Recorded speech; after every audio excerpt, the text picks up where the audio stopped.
Hello, once again, welcome back to my YouTube channel.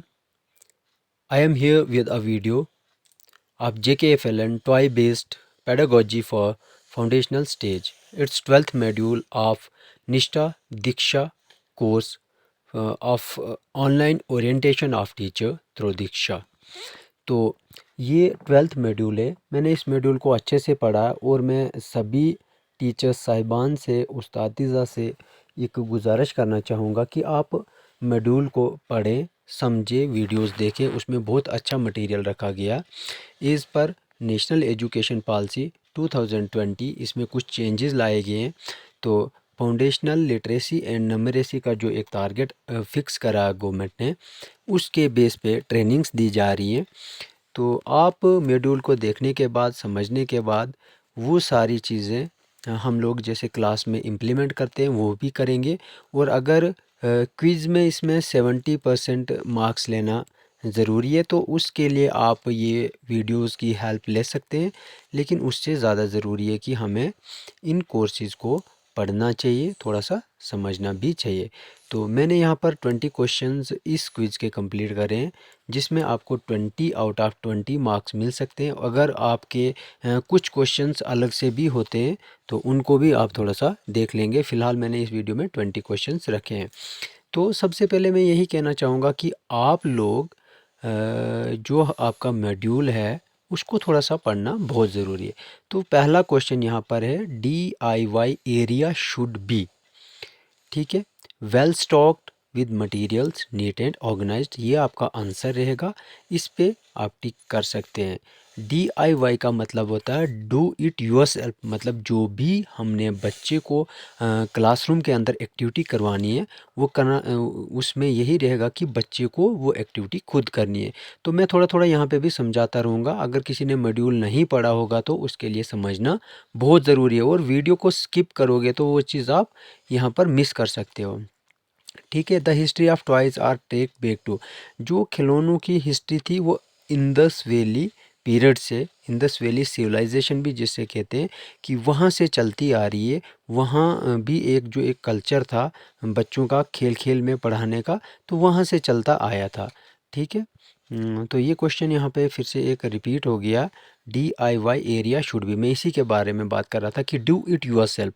ये इस type की activities हमने अपनी क्लासरूम में भी ऑर्गेनाइज करनी है, कि बच्चों को कहना कि आप खुद से एक्टिविटीज़ करिए, थोड़ा सा टीचर को गाइड करना, टीचर को मेंटर बनना बच्चे का, ताकि वो सारी एक्टिविटीज़ प्ले वे मेथड से, टॉय बेस्ड पेडागोजी से वो पढ़ सके। तो ये सारी चीज़ें हमें ध्यान रखनी होगी। विच of the following game is not a popular tradition of Indian games. तो इंडियन गेम्स में वैसे कबड्डी वगैरह भी खेली जाती थी, थ्रो एंड कैच ये गेम भी बहुत खेली जाती थी। लेकिन इसमें जो एक गेम थी ये क्रिकेट, ये तो फॉरेन गेम थी, अंग्रेज़ों की गेम थी, ये बाद में आई थी, ये इंडिया में नहीं खेली जाती थी। पोशंपा भाई, पोशंपा ये गेम भी बहुत फेमस थी इंडिया में। तो ये पहले से ही तीन जो गेम्स हैं इंडिया में चलती आ रही थी, लेकिन जो ये क्रिकेट वाली है ये फॉरेन गेम थी।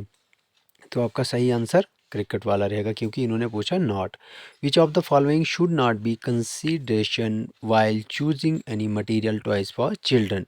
तो अगर बच्चों के लिए हम टॉयज़ खरीदते हैं या कुछ पढ़ने के लिए टॉयज़ देते हैं, तो कौन सी चीज़ इसमें आपने नॉट कंसिडरेशन में नहीं रखने की। इकोनॉमिक स्टेटस बच्चे का क्या मतलब, कहने का कि बच्चे का कुछ भी इकोनॉमिक स्टेटस है वो टॉयज़ में मैटर नहीं करेगा। ठीक है। What is the essential component in implementing a play way activity based approach across the foundational stage. अगर फाउंडेशनल स्टेज में हमने एक्टिविटी बेस्ड जो अप्रोच है उसको इम्प्लीमेंट करना होगा तो किस तरीके से करना, वो तो चाइल्ड फ्रेंडली इन्वायरमेंट से ही उसको इम्प्लीमेंट करना होगा। तो ये कंपोनेंट जो हमारा रहेगा चाइल्ड फ्रेंडली इन्वायरमेंट, इसको मद्देनज़र रखते हुए ही इम्प्लीमेंट करेंगे। तो अगर टीचर को डोमिनेंट नहीं रहना, ये चीज़ें नहीं है। ठीक है। Which of the following is the popular name for the toy set of kitchen utensils in Gujarat. Gujarat में जो एक सेट ऑफ किचन यूटेंशिल्स है उसका नाम है रसोई। तो रसोई वाला आपका राइट आंसर रहेगा। आप इस पे क्लिक करेंगे तो उसके बाद बाकी वालों को आप इग्नोर करेंगे। Popular name for the toy set of kitchen utensils in Gujarat. ठीक है, toys and educational play material must not be, जो टॉयज होंगे या एजुकेशनल प्ले मटेरियल होंगे वो क्या नहीं होने चाहिए।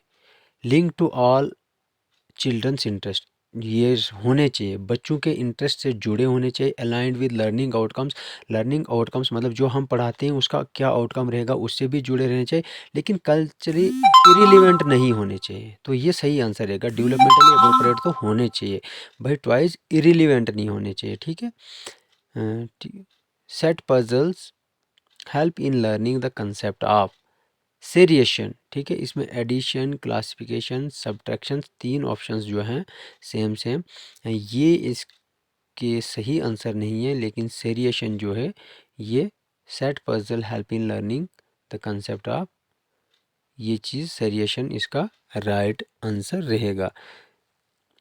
Which among the following is a technology based game, वो गेम जो टेक्नोलॉजी के बेस पे खेली जाती है। तो कैरम, कैरम में कोई टेक्नोलॉजी नहीं है, वो हाथ से खेली जाती है, आप सब लोग जानते हैं।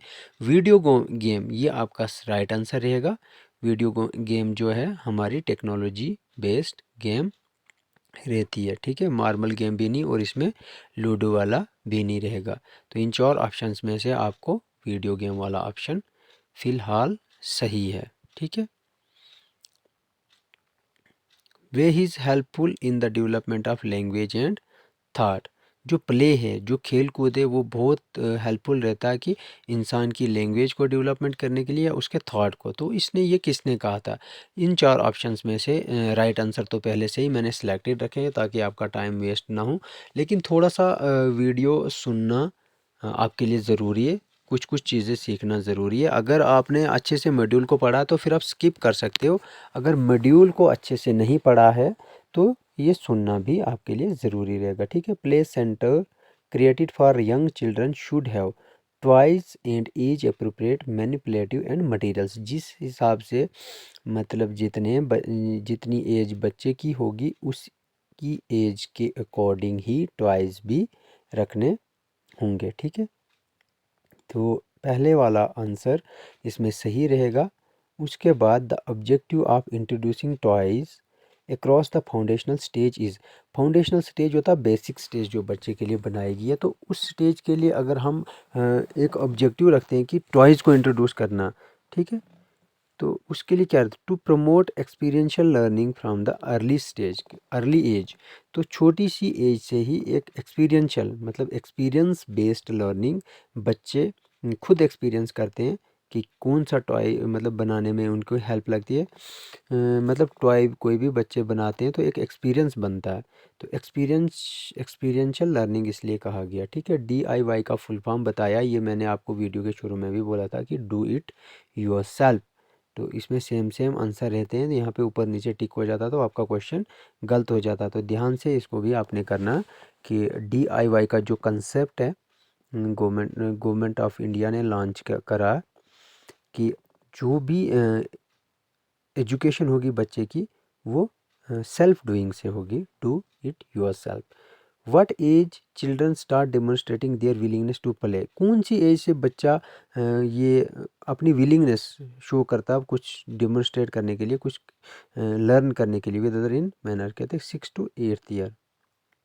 Eight what age children start demonstrating their willingness to play with other in structured manner, structured manner में तो वैसे तो विलिंगनेस पहले से ही होती है, लेकिन स्ट्रक्चर्ड मैनर में 6 से 8 साल तक होती है। ठीक है, which of the following statement is true in the context of toys is educational aid, playing with toys help in developing important skills. ठीक है, अगर हम टॉय बेस्ड एजुकेशन सिस्टम अगर स्टार्ट करते हैं तो उससे क्या होता है, जो इम्पोर्टेंट स्किल्स होती हैं बच्चे के अंदर वो डेवलप होना शुरू हो जाती हैं। तो इसलिए हमें टॉय बेस्ड रखना चाहिए। Which of the following is incorrect, ये गलत कौन सा है इसमें। ठीक है, in relation to ring set puzzle, ठीक है, रिंग सेट पजल कहते हैं कि it is made up of glass, ये वाला गलत है।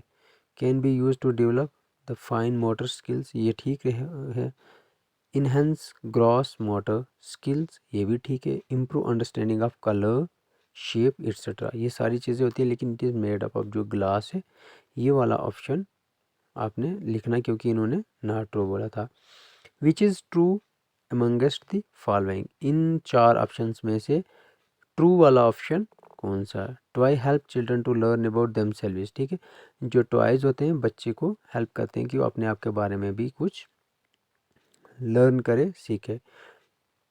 DIY toys are not toys, play is not educational, open ended toys must be wooden toys. तो ये सारे ऑप्शन नहीं है, इनको आप स्किप करोगे, यही करोगे, ठीक है। आइडेंटिफाई, अब आपने इसमें आइडेंटिफाई करने हैं 4 ऑप्शंस में से from the following which is traditional building toy.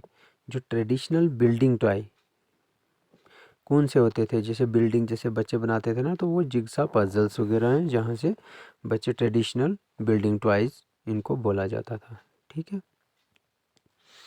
तो इसी तरह से आपने सारे क्वेश्चंस को ठीक करना, क्योंकि आपके 70% से ज़्यादा मार्क्स आने भी ज़रूरी है। Which activity area the kitchen set should be placed, ठीक है, इसमें आपका आंसर रहेगा ड्रामेटिक प्ले एरिया। तो ड्रामेटिक प्ले एरिया। और आप एक बात और करेंगे कि जिन अपने जो बेचमेंट्स हैं या दोस्त यार हैं जिनको आप ये शेयर करना चाहोगे, आप ये वीडियो शेयर कर सकते हो, ताकि वो भी अपनी क्विज़ को कंप्लीट कर दें और अपने 70% प्लस मार्क्स ले लें। बाकी कोर्सेज वगैरह तो करने ही हैं, ठीक है। Dingly toys are also known as cotton dolls, इसका भी सही आंसर है। तो आप अपने फ्रेंड्स को, अपने कोलीग्स को, अपने पार्टनर्स को भी ये वीडियो शेयर कर सकते हो थ्रू व्हाट्सअप। तो या इसमें अगर कोई सुधार, जैसे आपको लगता है कि कोई सुधार आना चाहिए या इस तरह से वीडियो बनानी चाहिए, तो आप लोग कमेंट में ज़रूर बताइए। मैं आपके कमेंट का वेट करूँगा, ताकि मैं अपने आप को थोड़ा सा सुधार सकूँ। तो ये रहे आपके 20 आउट ऑफ 20 क्वेश्चंस, जिसमें सारे हमने अटेम्प्ट किए। अब हम ये देखेंगे कि इनमें से ठीक कितने हैं, ठीक है। अगर सारे ठीक हैं तो आप भी यही ऑप्शन सेलेक्ट करके एक बार ज़रूर वेरीफाई कीजिएगा, और वीडियो को स्किप नहीं करना, पूरी वीडियो देखनी है, देखने के बाद, ताकि आपका कोई भी सवाल गलत ना हो। एक बार सेलेक्ट करने के बाद आप लोग क्या करेंगे, फिर से रिव्यू करके आप चेक कर सकते हैं। चेक करने के बाद आप लोग फिर से स्किप करेंगे। तो ये मेरा कोर्स जो था ये कंप्लीट हो चुका है। Congratulations, you have successfully completed the course. तो इसी तरह से जब आपका कोर्स भी कंप्लीट हो जाएगा, तो आपको भी ये वाला मैसेज आ जाएगा। तो ये 20 आउट ऑफ 20 क्वेश्चंस ठीक है। तो जब 20 क्वेश्चंस ठीक हों, तो आपकी 10 या 15 मिनट के अंदर आपकी सर्टिफिकेट डाउनलोड करने के लिए आ जाएगी। धन्यवाद।